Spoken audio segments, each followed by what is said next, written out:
Aloha! Ngayon nga ay may gala kami kaya nagre-ready na ako. At naglalakad na kami pababa kasi nga kami ay inaantay na ng aming service. Medyo gutom na nga kami kaya kumain agad kami ng mga inasal. Siyempre paborito yun ng anak ko. Pagkatapos namin kumain may nakita kong nakatayong lola. Kaya pinatayo ko yung anak ko at sabi ko sa kanya ibigay kay lola yung kay nanay yung chair kasi nakakaawa naman wala silang maupuan. Sa dami ba naman kasi ng tao sa mga inasal. Tapos itong sa ating nakatabi ko, hiningi naman yung buto ng aking kinakain kasi pang bigay daw niya sa aso niya. Ay, ang sarap lang sa feeling kapag mabuti tayong tao sa kapwa natin. After nga namin kumain, may nakita kami itong Mr. DIY. Bagong bukas na shop. Ay, medyo mura-mura naman, nakasale naman kami. Kaya ayun, nag-shopping yung anak ko.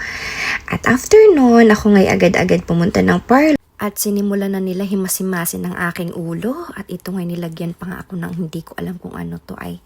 Basta niluto nila yung aking buhok kasi nga sa sobrang damage nakaka-bleach ko. After nung pag-bleach sa akin, patapos na. At syempre silang lahat nakaharap sa akin. Kaya ang ganda-ganda ko daw. Ay lahat sila nagandahan sa akin, Charis. At ito nga ang finished product. After nun, dumiretso na kami sa time zone at naglaro muna kaming mag-ina. Ay, ang sarap talaga sa feeling kapag nakakabanding na natin ang sarili nating anak. Enjoy naman kami mag-ina. Dati kasi buhat-buhat ko pa yan. Ngayon, ay may kalaro na talaga ako. Nag-enjoy talaga kami ng sobra. Kasi syempre, sim break niya ngayon kaya kailangan talaga namin ng pahinga. Kasi araw-araw kami nagigising ng maaga at lalong-lalo na ako kasi syempre nagluluto ako. Mahirap maging single mom, halos sa atin lahat. Pero syempre napaka-bless natin sa buhay. Kaya yung mga binibless ni Lord sa atin na ibibless din natin sa iba. Napaka-eksi ng buhay para maging malungkot. At ito na yung last option namin. Sumakay kami dito sa VR na para kaming dinuduyan. Na pag nakasakay ka dyan, para ka talagang nasa totoong mundo nila.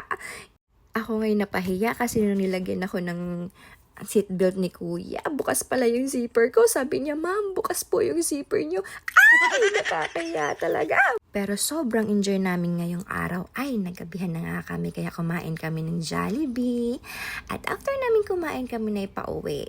Ito ay simpleng reminder lamang sa lahat na ang buhay natin ay weather lang. Kaya sana enjoy natin ang bawat segundo at minuto ng buhay natin sa ating mga kapamilya.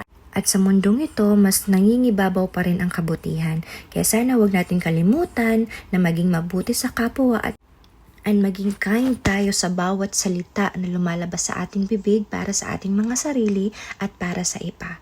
Yun naman ay sa ikakabuti kasi hindi natin alam kung anong pinagdadaanan ng bawat isa.